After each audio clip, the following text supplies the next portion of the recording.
नमस्कार आंगनबाड़ी बहनों, स्वागत है आप सभी का हमारी आज की इस बेहद महत्वपूर्ण और खास वीडियो में। सबसे पहले पूरे देश की आंगनबाड़ी बहनों से निवेदन है कि इस छोटी सी वीडियो क्लिप को जरूर देखें।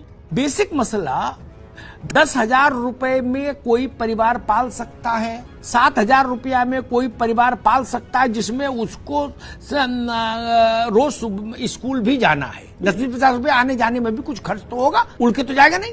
उसके बाद 2-3 बच्चे हो, मकान भी लेगा, रोटी भी खाएगा, हरी बीमारी भी होगी, कपड़ा लत्ता भी होगा, माता पिता हैं वृद्ध, उनकी देखरेख इलाज भी होगा, हो जाएगा। अगर हो जाएगा तो ऐसे अर्थशास्त्री को, भारतीय जनता पार्टी को तत्काल प्रभाव से देश के सामने पेश करना चाहिए और उसकी प्रेस कॉन्फ्रेंस कराओ लोक भवन में।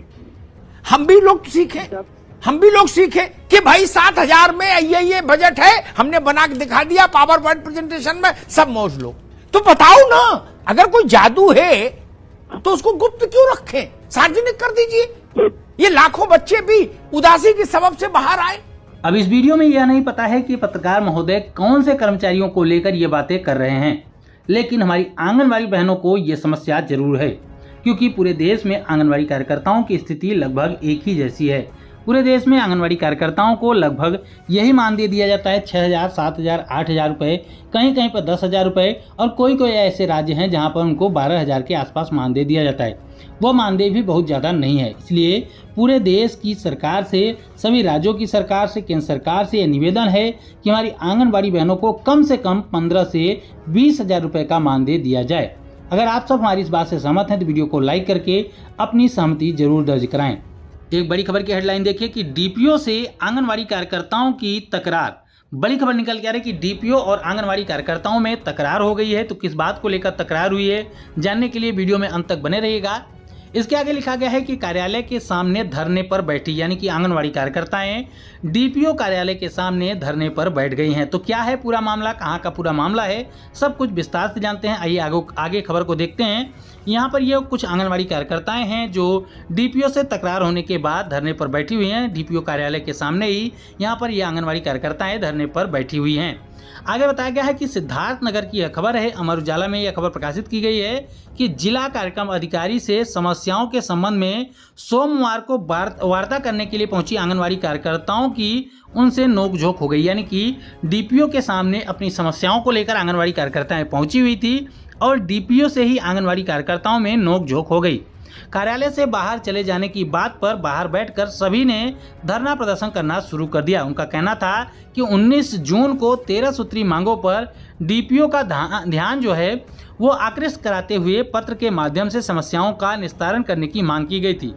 इसी मामले के लिए विकास भवन स्थित ऑफिस पहुंचकर जानकारी पूछने पर नाराजगी जाहिर की गई। इसके बाद धरना शुरू हो गया। हालांकि शाम को डीपीओ के आश्वासन के बाद धरना समाप्त भी कर दिया गया है। प्रदेश महामंत्री प्रभावती देवी ने कहा कि आंगनवाड़ी कर्मचारियों एवं सहायिका एसोसिएशन ने 19 जून को डीपीओ को 13 सूत्री मांगों को सौंपा था। अब उसी का जायजा लेने के लिए फिर से आंगनवाड़ी कार्यकर्ताएं कार्यालय पहुंची हुई थी। जब उनसे उसके विषय में जानकारी पूछी गई तो यहां पर नोकझोंक हो गई थी। उसके बाद आंगनवाड़ी कार्यकर्ताएं उनसे नाराज होकर वहीं पर धरने पर बैठ गई।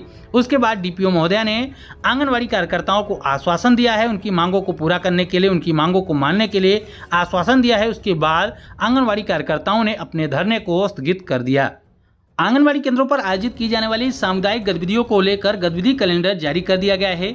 जुलाई से लेकर सितंबर तक ये गतिविधियां कराई जाएंगी। तो कौन सी तारीख को कौन सी गतिविधि कहां पर आयोजित की जाएगी, कौन कौन सा लोग इसमें शामिल होंगे, उसको लेकर पूरा कैलेंडर जारी कर दिया गया है।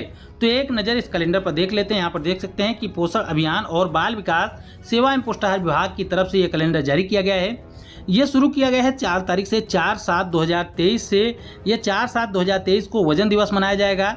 इसके बाद गैर वित्त पोषित होगा इसके लिए, यानी कि कोई भी पैसे विभाग की तरफ से नहीं दिए जाएंगे। जहां पर गैर वित्त पोषित होगा वहां पर पैसे नहीं मिलेंगे और जहां पर वित्त पोषित होगा वहां पर पैसे कुछ न कुछ दिए जाएंगे। तो यहाँ पर देख सकते हैं 4 तारीख को वजन दिवस मनाया जाएगा, जिसमें 0 से लेकर लेकर 6 वर्ष के जो बच्चे होंगे, गर्भवती महिलाएं होंगी, इनके वजन वगैरह का कार्यक्रम होगा। उसके बाद 11/7/2023 को यानी कि 11 जुलाई 2023 को गोद भराई का कार्यक्रम होगा। यह वित्त पोषित होगा यानी कि पोषण अभियान के लिए वित्त पोषित होगा। इसके अलावा तीसरे नंबर पर देख सकते हैं 25/7/2023 को यानी कि जुलाई महीने की तीसरी गतिविधि है, इसको वाश डे का नाम दिया गया है। ये भी पोषण अभियान के अंतर्गत वित्त पोषित है यानी कि इसके लिए भी पैसे दिए जाएंगे। उसके बाद अगस्त महीने में आ जाते हैं। अगस्त महीने में 4 गतिविधियां हैं। पहला वजन दिवस मनाया जाएगा, जैसा कि आपने पहले देखा, ये गैर वित्त पोषित होगा। उसके बाद 8 तारीख को अन्नप्राशन दिवस मनाया जाएगा, ये वित्त पोषित होगा। इसमें 6 माह तक की जो आय पूर्ण कर चुके बच्चे हैं उनके लिए अन्नप्राशन कराया जाता है, ये सभी आप सब अच्छी तरीके से जानते हैं। उसके बाद तीसरे नंबर पर 22 तारीख को 22/8/2023 को 22 अगस्त 2023 को सुपोषण दिवस मनाया जाएगा, यह भी वित्त पोषित होगा। और 29/8/2023 को यानी कि 29 अगस्त को किशोरी दिवस मनाया जाएगा, यह गैर वित्त पोषित होगा। उसके बाद सितंबर महीने में आ जाते हैं। यहाँ पर देख सकते हैं कि 5/9/2023 यानी कि 5 सितंबर को वजन दिवस मनाया जाएगा, जैसा कि आप सभी को पता है कि गैर वित्त पोषित होता है। उसके बाद 12 तारीख को 12/9/2023 को गोद भराई का कार्यक्रम किया जाएगा, यह वित्त पोषित होता है। उसके बाद 26/9/2023 को अन्नप्राशन कार्यक्रम कराया जाएगा, यह वित्त पोषित है। उसके बाद लिखा गया है कि यह गतिविधि निर्धारित तिथि पर अवकाश हो, अगर किसी गतिविधि के निर्धारित तिथि पर अवकाश होगा तो उसके अगले दिन कार्यक्रम किया जाएगा। जैसे कि अगर मान लीजिए किसी तारीख को कोई गतिविधि दी गई है, उस दिन कोई भी अवकाश है तो उसके अगले दिन कार्यक्रम को किया जाएगा। इस प्रकार से यह गतिविधि कैलेंडर जो है वो जारी कर दिया गया है। एक महत्वपूर्ण खबर की हेडलाइन यहाँ पर देख सकते हैं कि महिलाओं के लिए सरकारी नौकरी का अच्छा मौका, आंगनवाड़ी सुपरवाइजर के लिए कई पदों पर भर्तियां शुरू की जाएंगी।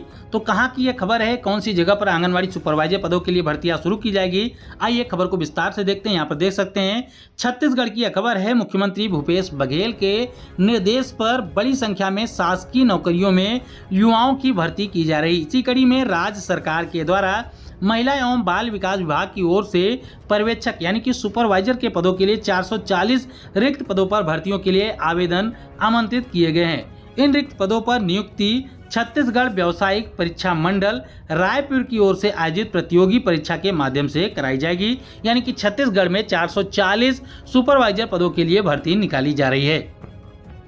मध्य प्रदेश से लगातार एक महत्वपूर्ण खबर निकल के आ रही है कि मध्य प्रदेश में आंगनवाड़ी कार्यकर्ताओं को शिवराज सरकार का चुनावी तोहफा एक साथ 3 खुशखबरी दे दी गई है। तो कौन कौन सी तीनों खुशखबरी है, इसके बारे में हमने अपने चैनल के माध्यम से आपको बार बार अवगत कराया है कि आंगनवाड़ी कार्यकर्ताओं के यानी कि सेविकाओं के मानदेय में 3,000 रुपये की, वहीं पर सहायिकाओं और मिनी आंगनवाड़ी कार्यकर्ताओं के मानदेय में 750 रुपये की बढ़ोतरी की बात यहाँ पर लिखी गई है। यहाँ पर देख भी सकते हैं आप लोग कि आंगनवाड़ी जो सहायिकाएँ हैं अब उनको 5,750 रुपये दिए जाएंगे, यानी कि 750 रुपये की मानदेय बढ़ोतरी की जा रही है। वहीं पर आंगनवाड़ी जो सेविकाएँ हैं उनके मानदेय में 3,000 रुपये की बढ़ोतरी की गई है और 13,000 उनका मानदेय कर दिया जाएगा। इसके अलावा दूसरी जो खुशखबरी है आंगनवाड़ी कार्यकर्ताओं के लिए कि अब उनका जो मानदेय है वो हर साल बढ़ाया जाएगा।